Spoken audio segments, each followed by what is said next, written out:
Sebelum memulai, jangan lupa kamu tekan tombol like, comment, share, dan tekan subscribe, dan klik lonceng tombol notifikasinya agar kamu tidak ketinggalan video pembelajaran ibu berikutnya. Terima kasih. Assalamualaikum warahmatullahi wabarakatuh. Semoga kalian selalu dalam keadaan sehat. Kembali lagi dengan channel Ibu Fitria Wulandari, dan kali ini Ibu akan mengajarkan pembelajaran kelas 6 tema 1 Selamatkan Makhluk Hidup, subtema 1 Tumbuhan Sahabatku di pembelajaran ketiga. Sumber pembelajaran ini dari buku tematik terpadu kurikulum 2013. Kompetensi dasar yang harus dicapai pada muatan bahasa Indonesia 3.1 menyimpulkan informasi berdasarkan teks laporan hasil pengamatan yang didengar dan dibaca. 4.1 menyajikan simpulan secara lisan dan tulis dari teks laporan hasil pengamatan atau wawancara yang diperkuat oleh bukti. Muatan IPA 3.1 membandingkan cara perkembangbiakan tumbuhan dan hewan. 4.1 menyajikan karya tentang perkembangbiakan tumbuhan.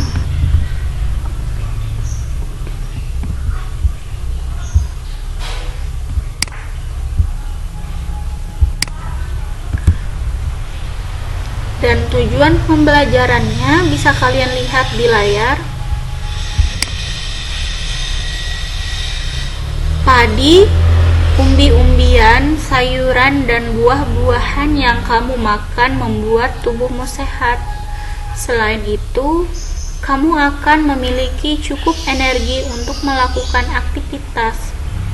Akan tetapi, makanan yang kamu makan saja tidak cukup. Kamu perlu berolahraga untuk membuat badanmu sehat dan kuat. Tumbuhan selain berkembang biak dengan cara generatif, juga berkembang biak dengan cara vegetatif. Bagaimana perkembangan vegetatif pada tumbuhan? Ayo kita cari tahu. Perhatikan gambar di layar. Nanas berkembang biak dengan cara vegetatif karena pembibitan tunas dapat dilakukan untuk mengembang biakannya. Bawang merah memiliki bentuk berlapis yang di tengahnya akan tumbuh tunas. Umbi lapis terdiri atas daun yang tumbuh melapisi batang dan membengkok di dalam tanah. Pohon pisang berkembang biak dengan cara membentuk anak pisang pohon yang disebut dengan tunas. Apa yang dimaksud dengan perkembangbiakan secara vegetatif?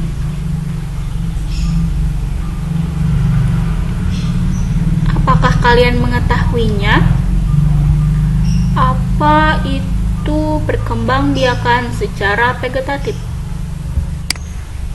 Nah, jadi perkembangan secara vegetatif adalah cara berkembang biak suatu makhluk hidup yang terjadi tanpa melalui perkawinan.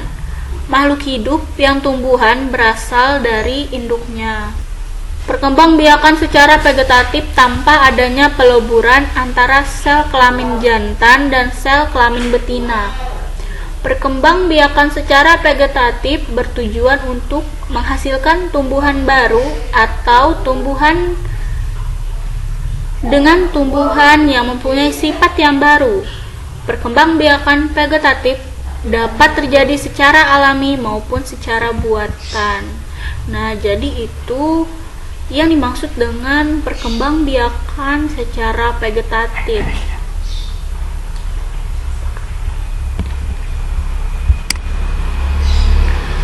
sekarang Ibu akan memberikan contoh perkembangbiakan tumbuhan secara vegetatif.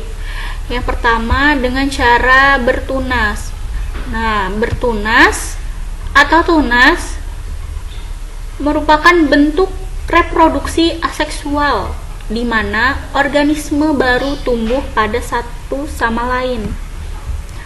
Organisme baru tetap melekat seiring dengan pertumbuhan, memisahkan dari organisme induk hanya ketika matang. Seperti contoh di layar, yaitu tebu, pohon pisang, bambu, dan cocor bebek ialah contoh perkembangbiakan secara vegetatif yang bertunas.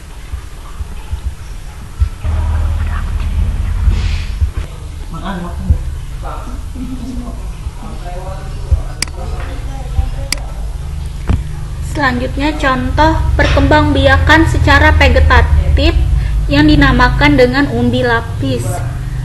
Umbi lapis merupakan sejenis umbi yang terbentuk dari tumpukan atau pangkal daun yang tersusun rapat dalam format roset. Contohnya seperti bawang merah, bawang putih, dan bawang bombay. Lanjut, perkembangbiakan lainnya yang vegetatif yaitu umbi batang. Umbi batang adalah umbi yang terbentuk dari batang atau struktur modifikasi batang seperti geragi. Seperti contohnya di layar yaitu kentang dan ubi jalar.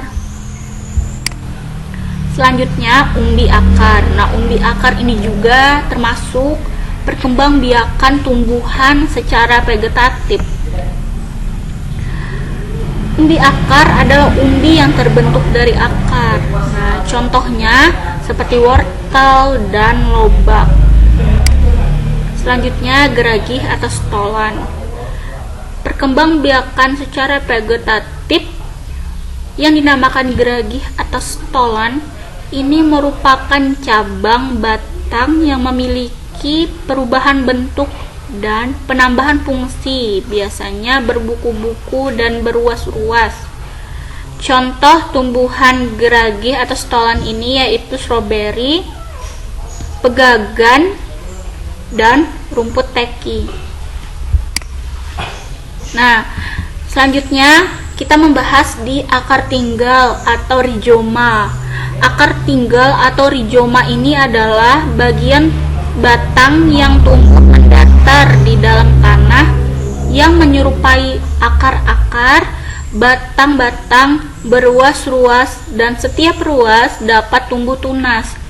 Jika kita potong dengan menyertakan ruas, kemudian kita tanam potongan batang tersebut menjadi individu baru di ruas, akan tumbuh tunas dan semakin lama semakin membesar. Contohnya saja seperti lengkuas, kunyit, dan jahe. Nah, itu ketika kalian potong dan kalian tanam lagi ke tanah, semakin lama kelamaan akan tumbuh ruas baru, dan lengkuas, kunyit, dan jahe itu akan berkembang lebih besar lagi. Nah, lanjut di spora. Nah, jadi spora ini adalah salah satu beberapa sel, bisa haploid maupun diploid, yang terbungkus oleh lapisan pelindung. Contohnya seperti lumut, paku sarung burung, dan jamur.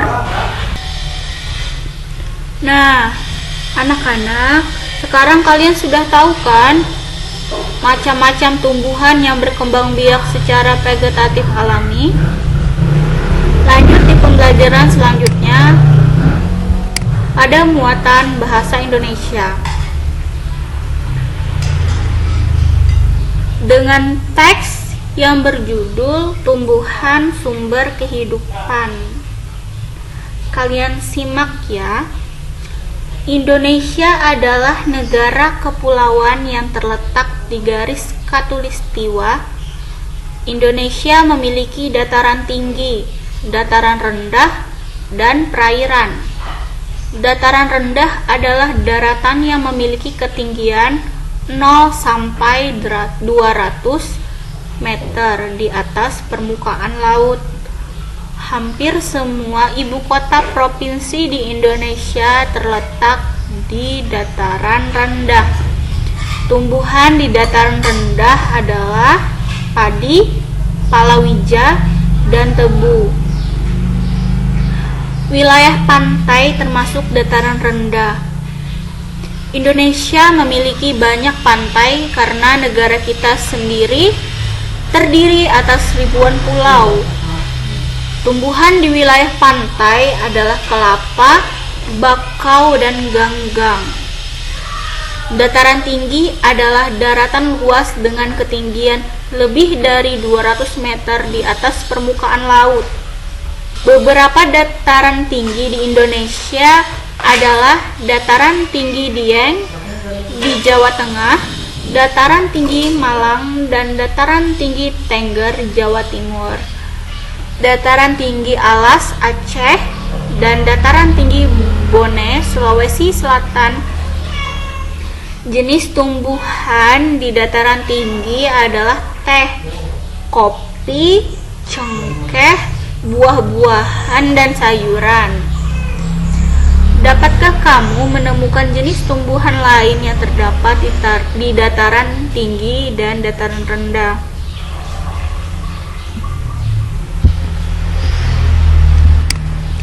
Nah, setelah kamu membaca teks tadi, maka isilah diagram berikut ini. Berdasarkan informasi dan ide pokok dalam bacaan tadi, kembangkan informasi dan ide pokok pada diagram menjadi sebuah tulisan.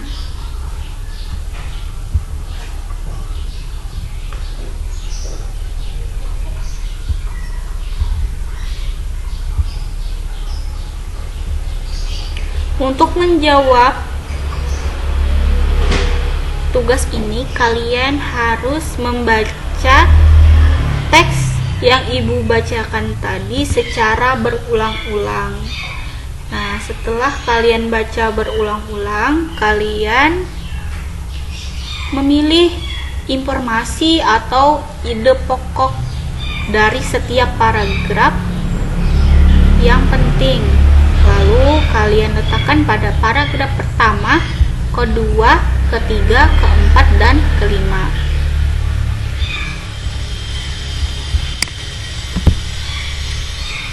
Indonesia memiliki berbagai jenis tumbuhan.